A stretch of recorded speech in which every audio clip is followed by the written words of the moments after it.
Is this dress too garish? My sister drew up her shoulders as she spoke, grasping the hem of her beautiful white dress. It was generously decorated in layer upon layer of delicate lace, with small diamonds sparkling here and there. I let out a small sigh as I stared at her. You look lovely, my sister. And well you should, for today is certain to be the finest day of your life. My sister nodded, satisfied, and turned this way and that to better admire her reflection in the mirror. We were twins, both princesses in the land we called home. Though we shared a visage, my sister was bright, sociable, smart, and popular. She was the very image of perfection. Whereas I was shy, dull, and not at all clever. I didn't have many friends. I was wholly unremarkable. This day, my sister was setting off on a journey to be wed to a foreign prince. It would be a grand ceremony on a scale I had never seen. Our country and the princes had long been at war, you see. But this wedding would unite our families and finally bring an end to the seemingly eternal conflict. It had all been set in motion by our mother, the Queen. The day was clear, and a warm sun sat high in the sky. Before stepping into the jewel-studded carriage, my sister turned to take a final look at the castle where she was born and raised.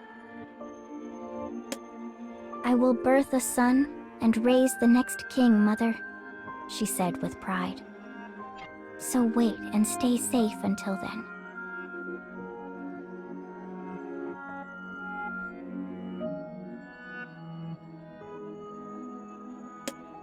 With these words, she entered her carriage. Moments later, the carriage set off with great pomp. It would be several days before she crossed the border, so she settled in for a long ride. It sparkled in the sunlight, as though lighting the path ahead. What a perfect beauty! What a perfect wedding! What a perfect prince! I was so proud of my sister. Seemingly nothing was beyond her reach, and she had accomplished everything she ever set out to do in life. I knew her future would be bright, with nothing but great things waiting for her. That's how her life always was, after all. I waved and waved until the carriage vanished from view.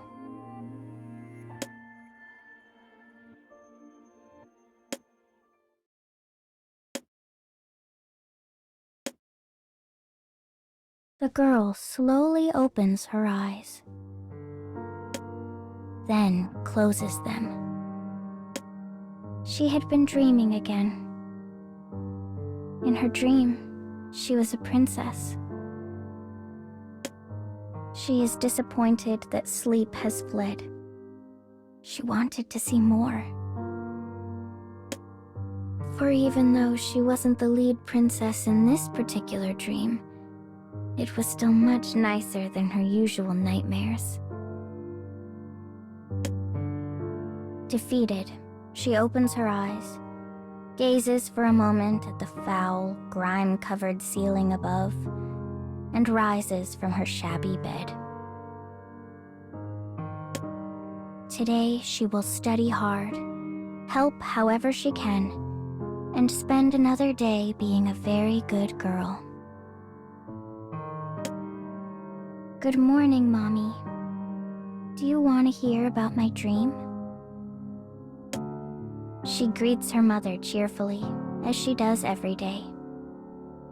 The older woman does not even look up. She just continues peeling potatoes.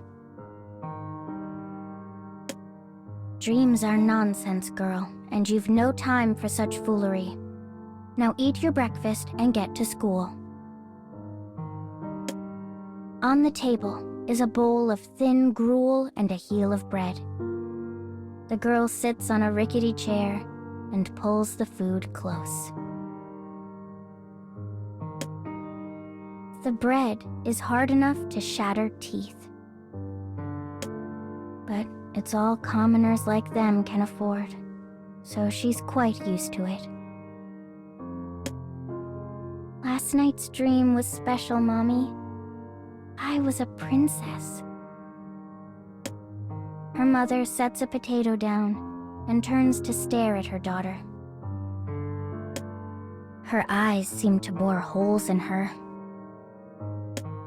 I told you to knock off that fool talk. You're a commoner, not a noble, and you never will be.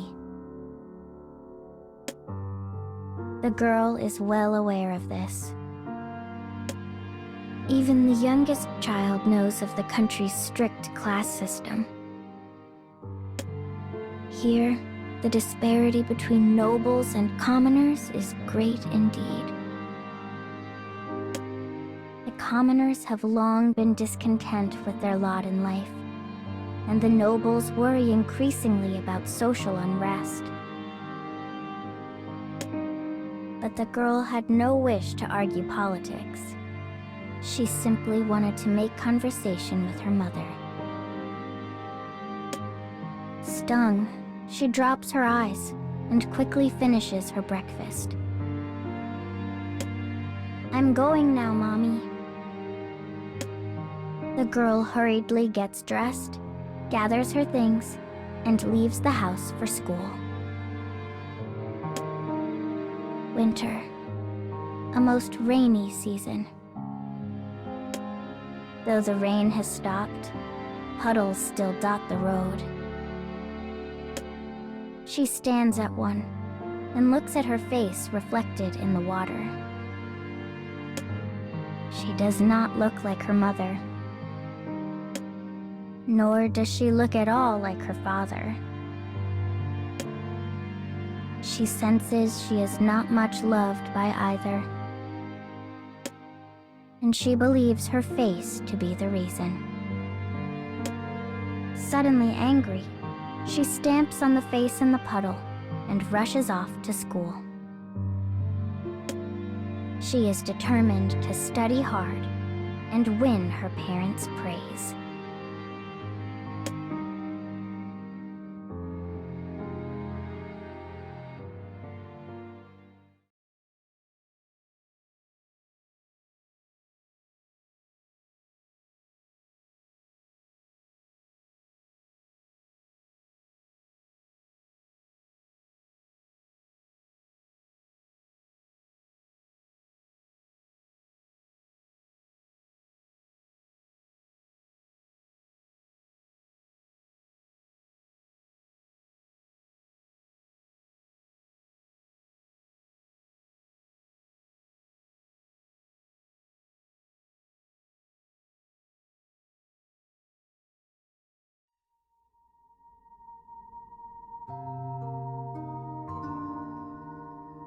The roses were finally blooming.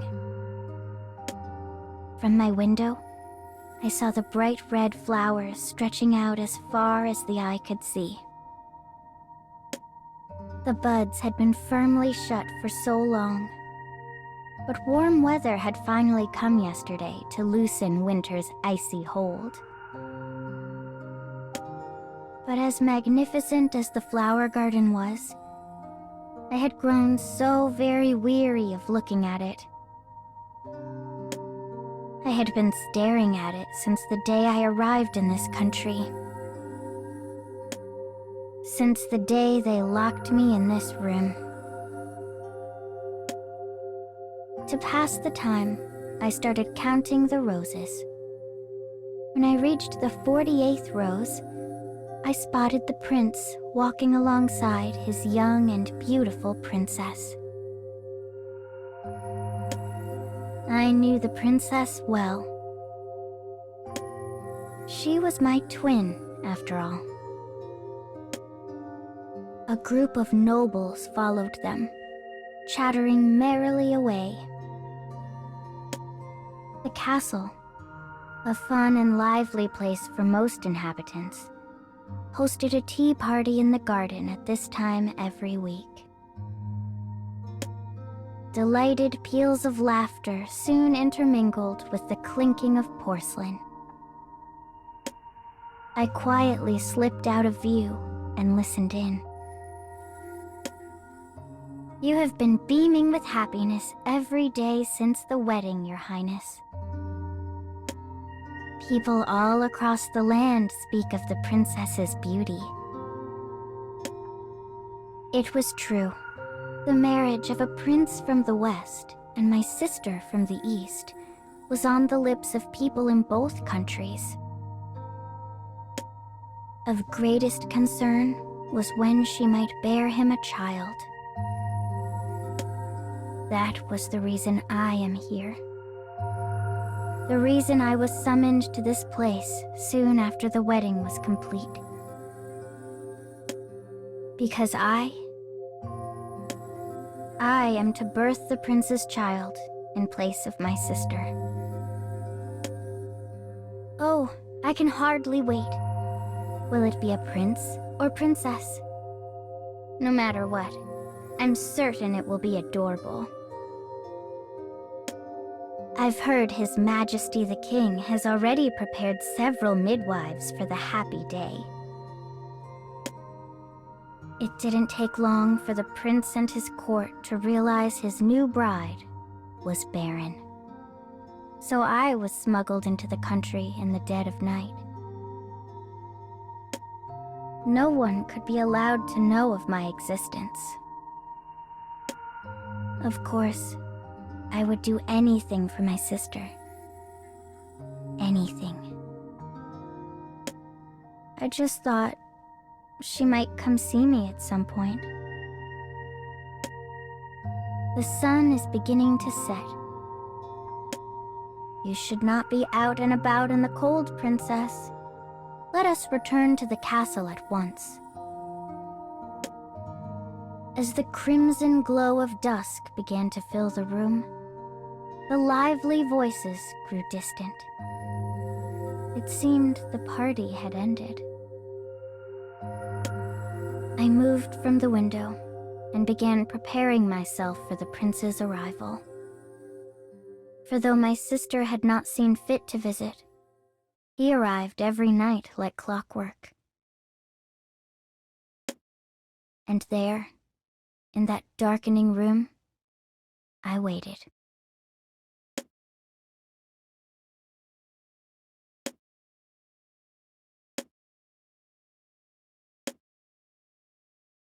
The loud ringing of a bell pulls the girl back to reality. She had been unable to concentrate during class. She kept thinking about last night's dream. The sun sits high in the winter sky, its rays peeking through gaps in the clouds to brighten the classroom. It was the continuation of her previous dream, the one where the princess rode off in a carriage. The girl is yet young, and while she does not understand her dream completely, she knows that nobles sometimes have to do what their parents say, and live a life not wholly their own. In this way, she finds being a commoner a relief. And once she is grown up, she hopes to live a life of even greater freedom. The school she attends is specifically for commoners. Everyone, from the highest-ranking teacher to the lowliest student, is still a commoner at the end of the day. The classroom grows lively as some of the more impatient children begin to gather up their textbooks.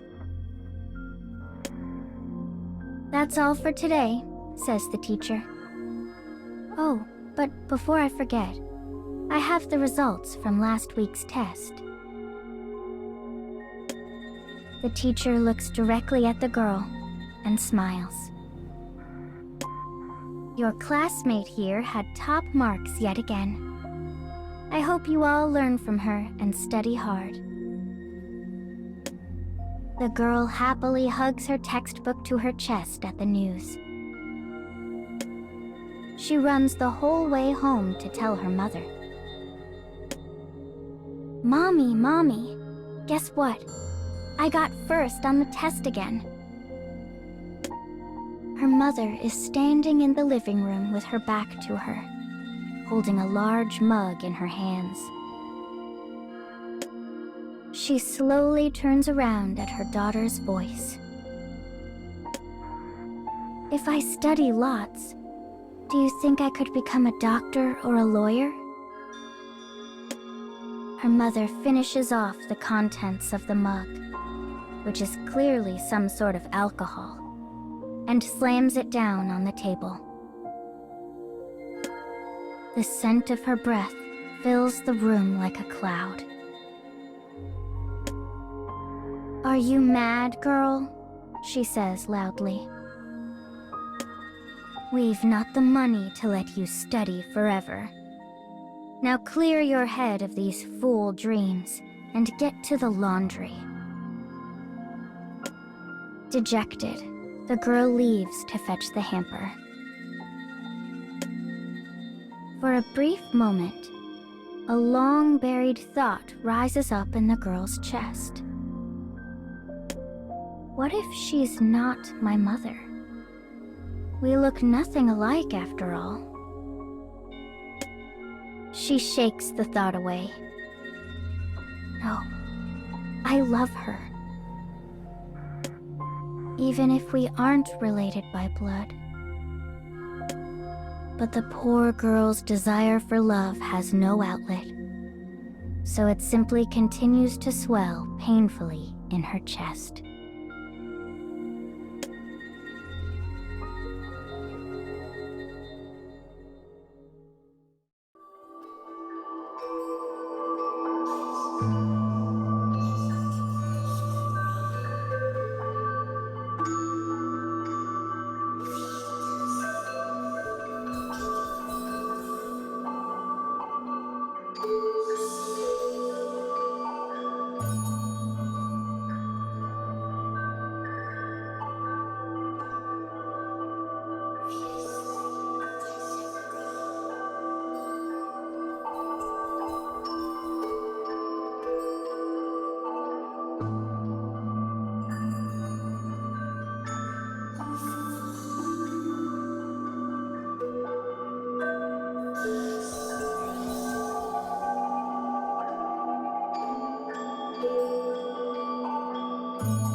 Winter had arrived. The flower garden was cold and barren. But inside a heated room, a newborn baby made its first cry. Oh dear, a girl. The midwife holding the baby made no attempt to hide her disappointment. Nor did the king and prince, who were both leaning against a nearby wall. With sweat running down my body, I instinctively reached out to hold the new life I created. But they do not even grant me that kindness. "A shame," said the king. "Very well. Dispose of her at once."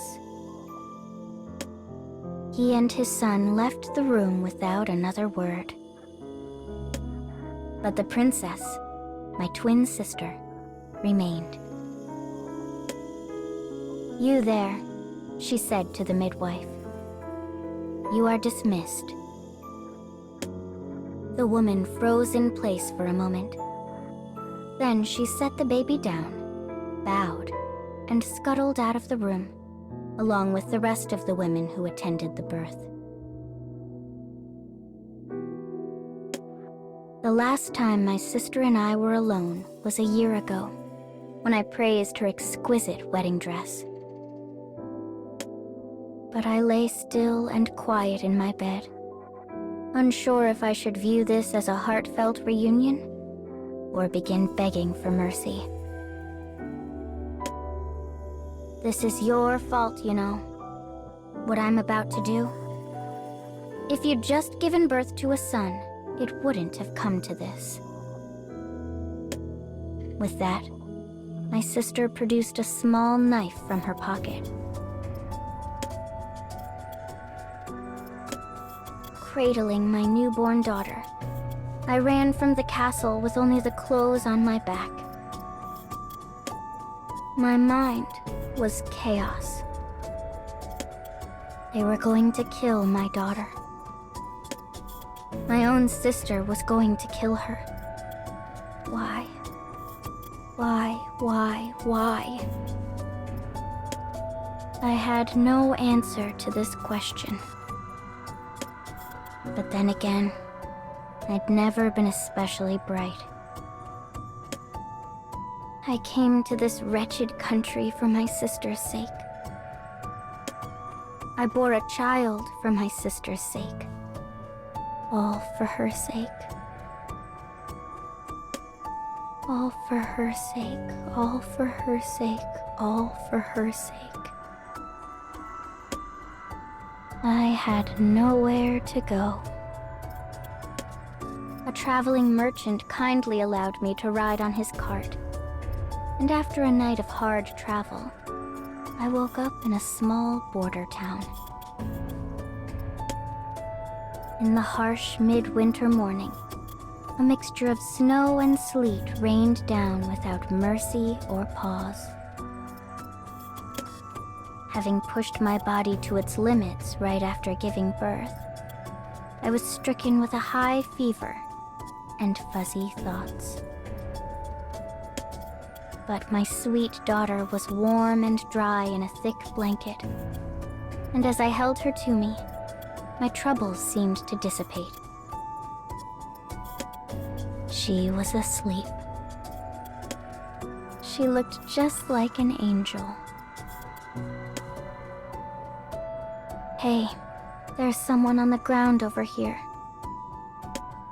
I heard footsteps splash in a puddle near my ear, and the voice of a young woman echo above my head. Heavens, she's got a baby. Another voice called out. A man this time. I fear this girl's done for. Poor thing. To think she'll be leaving this child behind. They almost seem to be talking about someone else. Apparently I collapsed, though I did not remember it. I could hear my daughter crying nearby. Despite how hard the sleet was coming down, I could do nothing for her. I did not even have the strength to stand. Thankfully, someone had found us. With great effort, I turned my head and looked at the couple. Please, raise her as your own. Make her happy. The words I had intended to say never made it from my mouth. The chill of the sleet pounding my body slowly faded away, the sound growing distant, distant, distant. And finally, my consciousness faded. Forever.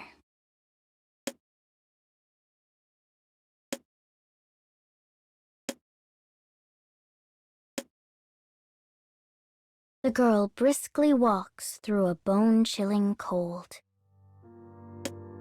Her mother had sent her out to fetch their bread ration.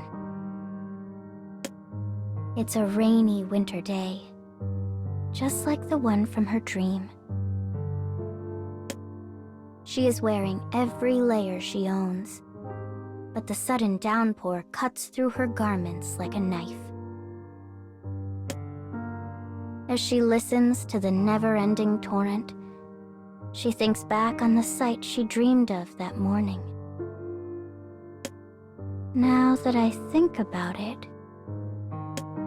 it's funny how the couple that found me on the ground looked a lot like Mommy and Daddy. Mommy, I'm home.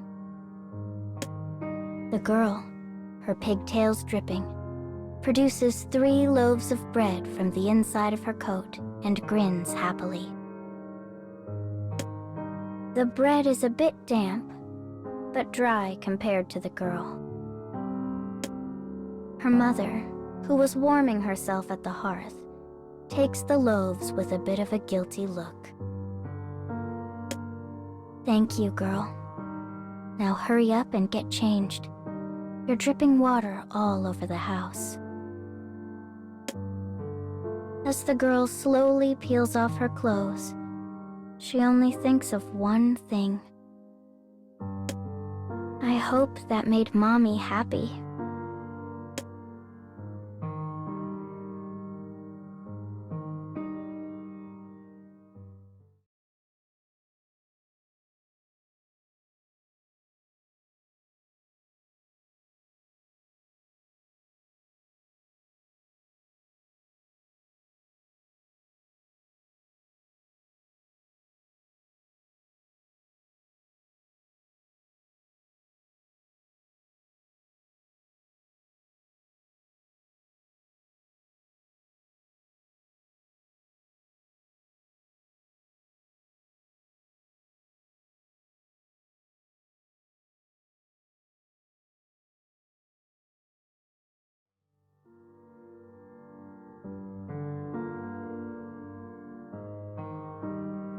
How long are you planning to sleep, child?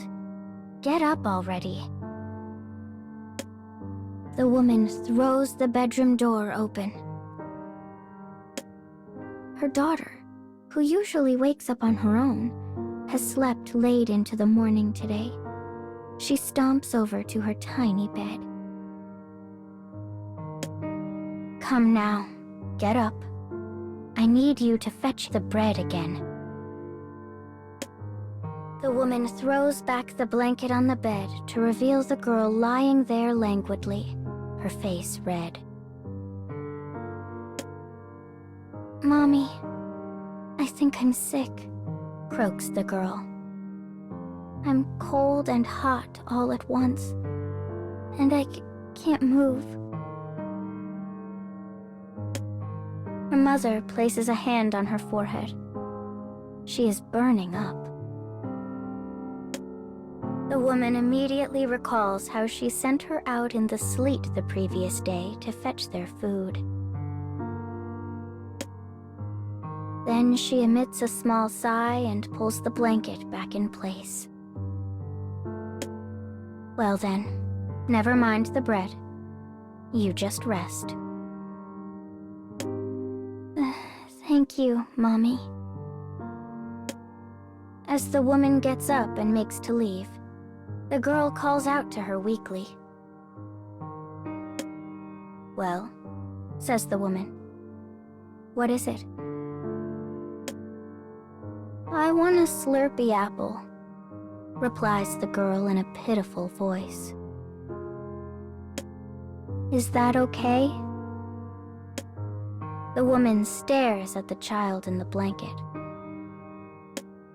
She never asks for things, she thinks.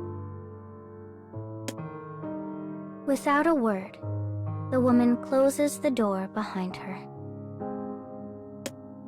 And to request Slurpy Apple, a grated fruit treat she used to make her when she was small, is even stranger. She walks into the living room to find her husband peeling off his coat, still damp from his turn on the watch. Raining again, he says. Awful stuff. The woman places a bowl of warm soup on the table. Her husband peers down at it, clearly disappointed, but she chooses to overlook this. With a small sigh, he digs into his meager meal. But after a few moments, he suddenly puts the spoon down. Hey, how's the kid? Feverish. I'm letting her rest today.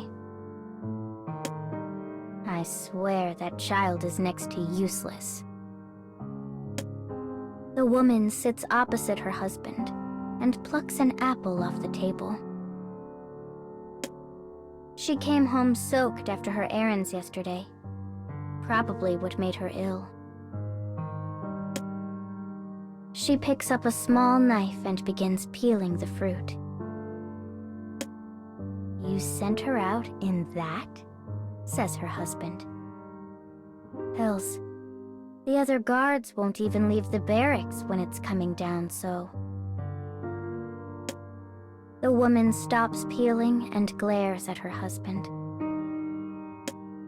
Oh, so now I'm a magician who knows exactly when the rain is going to start and stop? Her husband wisely turns his attention back to his soup. The woman returns to her peeling. You know, she's not a bad kid, he says finally. You don't have to be so cold to her. Honestly, sometimes I feel like she's wasted on us. The peeled apple skin curls into a neat pile on the table. You're right there, she replies. Why, if she had our genes, she'd grow up to be a frightful beast just like us. The man looks down at his bowl again. Silence was always his retreat when things weren't going his way. The woman picks up the empty soup bowl, takes it to the kitchen, and returns with a grater. She slides the apple against it, creating a harsh rasp. You know I hate it when she rubs our differences in my face. The sound of the apple on the grater hangs heavy in the air. It's almost her birthday, says the husband.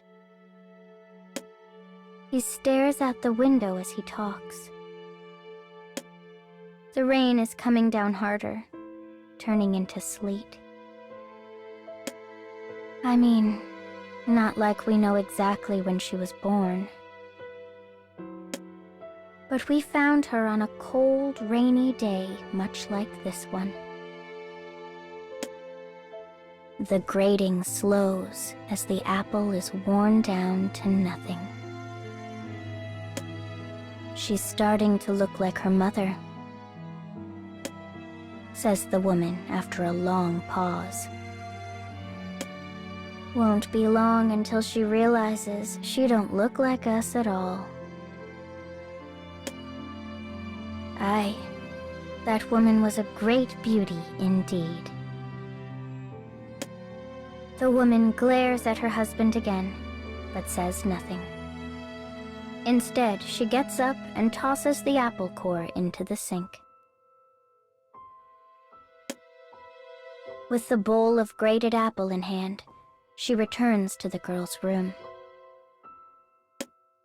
Her face is still red, but she is at least sleeping. Pity this poor thing ended up with us, when she could have lived a good, free life as a noble. The woman reaches out to touch the girl's cheek, but stops. Instead, she places the bowl on the nightstand and leaves. The girl is beginning to realize she is not their true daughter. And yet, she does all she can to earn their love. But her looks aren't the only thing that set her apart. There is also her purity, her honesty, and her bravery. The beauty of her very spirit tells the couple how different she is. Perhaps they made a mistake taking her in that day. The apple sitting beside the girl begins to brown. It grows darker still, uglier, horrid. But the girl notices nothing in her deep, deep sleep.